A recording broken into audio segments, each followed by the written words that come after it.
Hai Medsoster, jumpa kembali dengan channel Ensiklopedia Progressive Rock. Bersama saya Anto Agusta. Sebelum kita memulai untuk bercerita-cerita tentang segala macam tentang progressive rock, keunikan-keunikan segala macam, jangan lupa subscribe, share, like, dan komen untuk menambah bahan-bahan kita dari partisipasi para Medsoster. Oke? Episode ini kita akan bercerita tentang sesuatu yang unik dari musik progresif, tapi di luar instrumen, tapi di persoalan penampilan para personalnya. Jadi musisi rock progresif seringkali diidentikan dengan gaya visual yang khas. Khasnya itu memang khas bener gitu lah. Salah satunya adalah penampilan dengan rambut yang gondrong. Fenomena ini bukanlah kebetulan atau sekedar tren mode semata, melainkan merupakan sebuah simbol yang kaya akan makna dan refleksi dari budaya serta nilai-nilai yang ada dalam genre musik tersebut. Obrolan ini akan sedikit menganalisa, membahas beberapa faktor yang menyebabkan musisi rock progresif cenderung berambut gondrong, baik dari segi historis, simbolis, maupun estetis. Oke? Kita mulai dulu dari sejarah dan konteks budaya yang ada di dalam rambut gondrong, terutama para musisi rock progresif ini. Fenomena rambut gondrong dalam musik rock berakar kuat pada budaya kontra yang muncul pada dekade 1960-an dan 1970-an. Pada masa itu, musik rock menjadi salah satu medium utama bagi kaum muda untuk mengekspresikan pemberontakan terhadap norma sosial dan politik yang ada. Band-band legendaris seperti sebut saja The Beatles, The Rolling Stones, dan Led Zeppelin mulai memperkenalkan gaya penampilan yang lebih bebas dan tidak konvensional. Karena sebelum-sebelum itu gaya-gaya yang konvensional bisa kita lihat, walaupun mereka adalah orang-orang rock and roll, katakanlah seperti yang sangat fenomenal ya, Elvis Presley misalnya, ya begitu-begitu aja. Tapi pada saat yang sama, gerakan hippies yang berkembang pesat juga memainkan peran penting dalam mewujudkan gambaran rambut panjang sebagai simbol kebebasan, penolakan terhadap otoritas, dan pencarian spiritual. Maksud saya spiritualitas. Di kalangan para musisi rock, rambut gondrong menjadi sebuah tanda bahwa mereka adalah bagian dari gerakan budaya yang menolak penampilan formal dan kaku yang dominan di masyarakat mainstream. Jadi rambut cepak, rapi, begitu-gitu mereka menolak. Karena itu bukan bagian dari ekspresi mereka. Mereka bisa bebas melakukan apa saja. Kebebasan mereka adalah sesuatu yang tidak bebas awur-awuran, tapi mereka punya konsep sendiri kenapa mereka menggunakan rambut yang gondrong, penampilan yang begitu eksentrik dalam tanda kutip. Jadi mereka berperilaku seperti itu. Yang kedua adalah simbol pemberontakan dan kebebasan dari mereka itu. Rambut gondrong dalam dunia musik rock progresif juga seringkali dianggap sebagai bentuk protes terhadap penampilan konvensional yang sering terjadi pada masyarakat, ya para musisi tradisional mungkin, baik di barat maupun di timur. Tapi orang-orang timur juga yang tradisional juga banyak yang gondrong. Itu pengaruh apa sejarah yang lain, tapi yang kita bahas sekarang adalah masalah musik progresif, bukan musik yang sifatnya tradisi ya gitu. Penampilan konvensional yang dianggap terlalu terikat oleh aturan sosial. Gaya rambut panjang memberi musisi kebebasan untuk tampil berbeda dan menonjol dari keramaian. Ini sejalan dengan filosofi dasar dari musik progressive rock itu sendiri yang seringkali mengangkat tema pemberontakan terhadap norma-norma tradisional seperti yang saya katakan tadi. Bagi banyak musisi, rambut panjang adalah cara untuk mengekspresikan identitas pribadi yang lebih autentik. Musik rock progresif seringkali berusaha mengedepankan kebebasan artistik mereka dan pemikiran di luar batasan mainstream yang di kotak-kotak begitu. Mereka maunya kemana aja, bebas. Pokoknya tak terbatas lah, sepanjang tidak keluar dari dunia, maksudnya ke planet lain gitu kan. Gaya rambut panjang menjadi semacam simbol visual yang menyertai prinsip-prinsip ini, menunjukkan bahwa musisi tersebut tidak terikat pada ekspektasi sosial yang ada. Ya seperti yang bilang tadi, mereka tidak terkotak-kotak. Jadi mereka memang bukan liar awur-awuran ya, tapi terstruktur yang inkonvensional. Inkonvensional dalam artian bukan di luar konvensi, berarti mereka gila, bukan itu maksudnya begitu. Yang selanjutnya adalah yang ketiga adalah estetika visual koneksi dengan musik progresif. Musik rock progresif yang muncul pada akhir 1960-an dan awal 1970-an dengan band seperti Pink Floyd, Yes, Genesis mengusung konsep musikalitas yang lebih kompleks dan eksperimental dalam hal instrumen, cara mereka memainkan, pola-pola ya seperti dasar yang pernah disebutkan di episode-episode yang lalu. Apa progresif itu punya sesuatu keunikan apa, di mana tatanan mereka bikin sebuah tatanan sendiri yang berbeda dengan musik yang lain.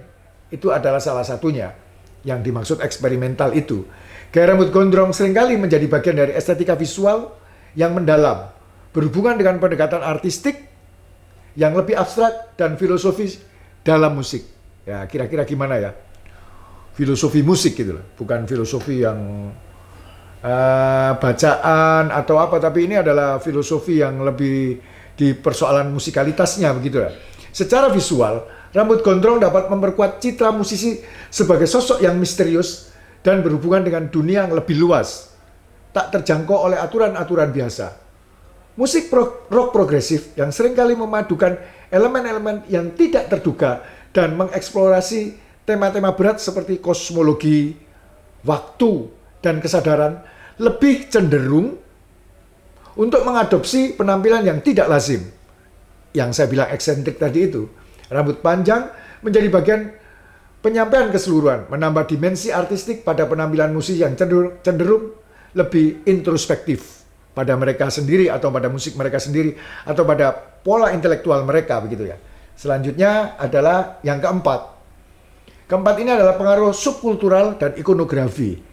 Selain sebagai simbol pemberontakan, rambut gondrong juga mengacu pada ikonografi musisi legendaris yang membentuk sejarah musik rock progresif.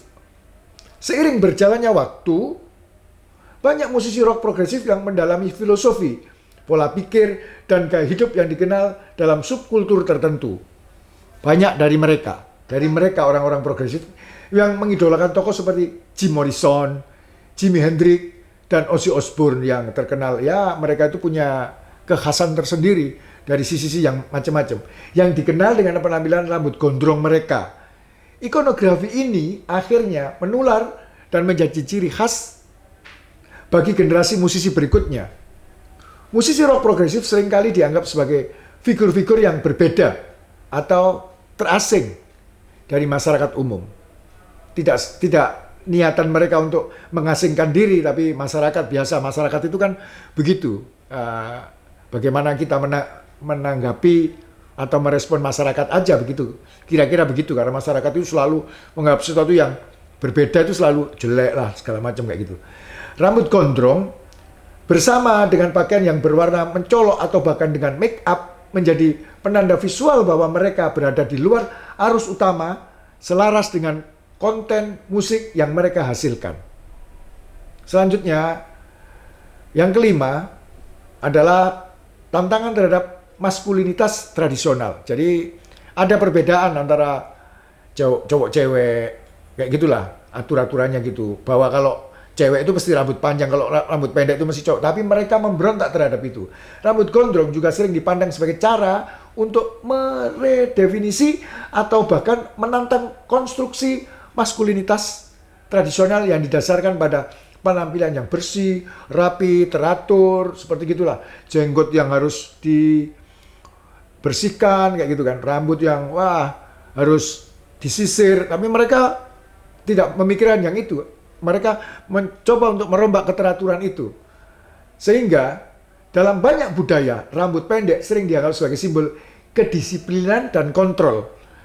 Sedangkan rambut panjang bisa menjadi bentuk ekspresi feminim atau lembut dalam konteks visual. Ini interpretasi yang lucu sebetulnya. Tidak mesti begitu.